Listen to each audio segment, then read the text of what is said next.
अस्सलाम वालेकुम स्टूडेंट्स, उम्मीद करती हूँ कि आप सब लोग खैरियत से होंगे। आज का लेक्चर स्टार्ट करने से पहले मेरी आपसे रिक्वेस्ट है कि अगर आप लोगों ने मेरा चैनल अभी तक सब्सक्राइब नहीं किया, ऐसे सब्सक्राइब कीजिएगा, लाइक कीजिएगा और शेयर कीजिएगा। अपने प्रीवियस लेक्चर में हम लोगों ने डिवीजन के चैप्टर इनके बारे में स्टडी किया था कि डिवीजन में माइटोटिक डिवीजन होती है और मियोसिस। माइटोसिस में क्या था कि माइटोसिस में वन पेरेंट सेल से टू डॉटर सेल्स बन के थे और उसमें क्रोमोसोम्स की तादाद अपने पेरेंट सेल्स की जितनी ही थी। लेकिन मियोसिस का प्रोसेस जो है, इसमें क्या होता है कि एक अबाई यानी एक पेरेंट सेल जो है वो 2 टाइम्स डिवाइड करता है और उससे 4 सेल्स बनते हैं और हर दुख्तर सेल यानी हर पेरेंट सेल में क्रोमोसोम्स की तादाद उसके अबाई सेल यानी उसके पेरेंट सेल्स से आधी रह जाती है। यानी क्रोमोसोम नंबर जो है अपने जो डिवाइड करने वाले जो पेरेंट सेल है उससे आधा रह जाता है, यानी कि उसमें उसकी क्वांटिटी हाफ रह जाती है। अब जो मियोसिस है इसको आगे इसको फर्दर जो है इसको 2 डिवीजन्स में डिवाइड किया है, मियोटिक 1 डिवीजन और मियोटिक 2 डिवीजन। अब मियोटिक 1 डिवीजन में क्या होता है कि जैसे हम लोगों ने अपने लास्ट लेक्चर में माइटोसिस में स्टडी किया था कि इसमें इंटरफेज होती है, इसमें क्रोमोसोम डबल हो जाता है। न्यूक्लियर डिवीजन में क्या होता है कि न्यूक्लियर डिवाइड कर जाता है और साइटोकाइनेसिस में साइटोप्लाज्म की डिवीजन होती है। लेकिन इसमें क्या होता है कि एक पेरेंट सेल में मियोटिक 1 डिवीजन में एक पेरेंट सेल से 2 सेल्स बनते हैं, लेकिन इनमें क्रोमोसोम्स की तादाद जो है ये माइटोटिक डिवीजन की तरह नहीं है कि उसमें सेम रह जाएगी। इसमें 2 सेल्स बने लेकिन उसमें क्रोमोसोम्स की तादाद उसकी हाफ रह गई है। ठीक है, अब मियोटिक 2 डिवीजन में क्या होगा कि वो जो क्रोमोसोम्स की तादाद हाफ रह गई थी उसी ने आगे फर्दर डिवाइड करना है। उनमें न्यूक्लियर डिवीजन होगी, उसमें साइटोकाइनेसिस होगा और आगे 2 सेल्स से आगे 4 सेल्स की जो है डिवाइड कर जाएंगे। अब इसमें क्या होता है कि 2 दुख्तर न्यूक्लियाई में क्रोमोसोम्स की तादाद आधी नहीं होती। इसमें क्या होता है कि जो 4 दुख्तर सेल्स इसमें बन जाते हैं और इनमें जो 4 दुख्तर सेल्स बने हैं उनमें क्रोमोसोम जो है जो मियोटिक 1 से हमें सेल्स रिसीव हुए थे इनमें जो है क्रोमोसोम जो है उनकी तादाद जो है वो मेंटेन रहती है, बरकरार रहती है। अब हम इसको आपको डायग्रामेटिकली जो है इसको अंडरस्टैंड करवाती हूँ कि ये प्रोसेस है हमारा, ये प्रोसेस है मियोसिस का। इसमें क्या है कि ये अबाई सेल है, यानी this is the parent cell. ये पेरेंट सेल है और इसमें 4 क्रोमोसोम्स आपको दिखाई दे रही हैं। ठीक है, इंटरफेस होगा। इसमें क्या होता था कि क्रोमोसोम जो है क्वांटिटी में डबल हो गए हैं, इसकी मेम्ब्रेन ब्रस्ट हो गई है। ये अब मियोटिक 1 डिवीजन हो रही है। मियोटिक 1 डिवीजन में क्या हो रहा है कि इंटरफेस की फेज आएगी और इसमें क्रोमोसोम की क्वांटिटी डबल हो गई।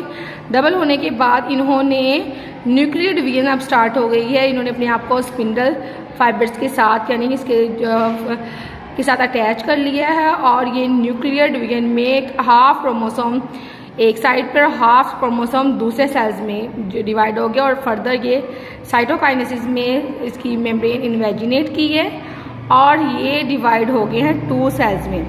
ये मियोटिक 1 डिवीजन में हुआ है। मियोटिक 1 डिवीजन में इसमें 4 क्रोमोसोम्स थे और इसमें देखें ये 2 सेल्स जो आपको नज़र आ रही हैं इसमें क्रोमोसोम जो है जो इसके हाफ रह गया है। ठीक है, मतलब इसमें 2 क्रोमोसोम्स हैं। 2 क्रोमोसोम जो हैं वो 1 दुख्तर सेल यानी डॉटर सेल्स में और 2 क्रोमोसोम दूसरे दुख्तर सेल्स में बन गए हैं और लेकिन जबकि पेरेंट सेल में कितने थे, 4 थे। अब मियोटिक 1 डिवीजन में क्या हुआ है कि इसकी क्वांटिटी जो है क्रोमोसोम्स की हाफ रह गई है। अब मियोटिक 2 डिवीजन स्टार्ट होगी। अब मियोटिक 2 डिवीजन में क्या होगा कि meiotic 2 division is same to the mitosis, यानी कि ये माइटोसिस की कॉपी है सेम। अब इसमें अगर हम डायग्रामेटिकली देखें तो इसमें वो सारी स्टेजेस शो नहीं हो रही क्योंकि हम लोगों ने माइटोसिस का प्रोसेस पहले रीड आउट कर चुके हैं। इसलिए जो आपके जो लेक्चर्स हैं जितने भी हैं जिन्होंने ये बुक जो है वो प्रिपेयर किया उन्होंने क्या किया कि वो जो है उन्होंने डिटेल में नहीं इसको बताया कि आगे फिर जो है इंटरफेस होगा, न्यूक्लियर डिवीजन होगी और उसके बाद साइटोकाइनेसिस होगा।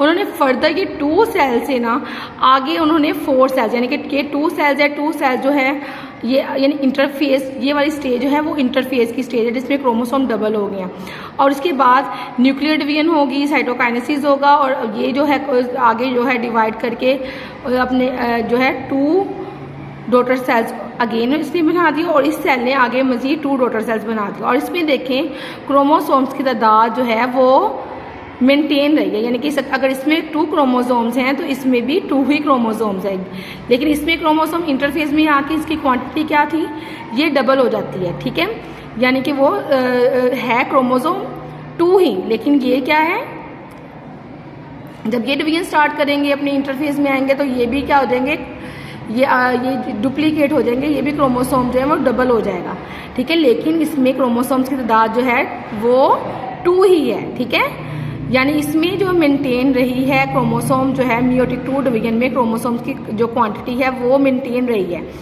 अब इसमें क्या है देखें, जो मियोसिस में क्या है कि 1 पेरेंट सेल से जिनमें 4 क्रोमोसोम्स थे ये डिवाइड किया है और इससे 4 डॉटर सेल्स जो है वो तकसीम होकर बनते हैं, और इनमें क्रोमोसोम्स की तादाद देखिए इसमें 4 थी और एंड में जो क्रोमोसोम्स की तादाद है वो इसके पेरेंट सेल से हाफ रह गई, इसमें 2 क्रोमोसोम्स हैं हर एक में और इसमें 4 हैं, ठीक है, तो ये इसकी डेफिनेशन थी। और ये बाद में इसकी मियोटिक 1 डिवीजन और मियोटिक 2 डिवीजन, मियोटिक 1 डिवीजन में ये इसकी क्वांटिटी हाफ रह गई है, जबकि मियोटिक 2 डिवीजन जो है वो सेम टू द माइटोसिस, जिसमें क्वांटिटी जो है क्रोमोसोम्स की वो मेंटेन रहेगी। ये था आज का हमारा लेक्चर, उम्मीद है कि आपको पसंद आया होगा।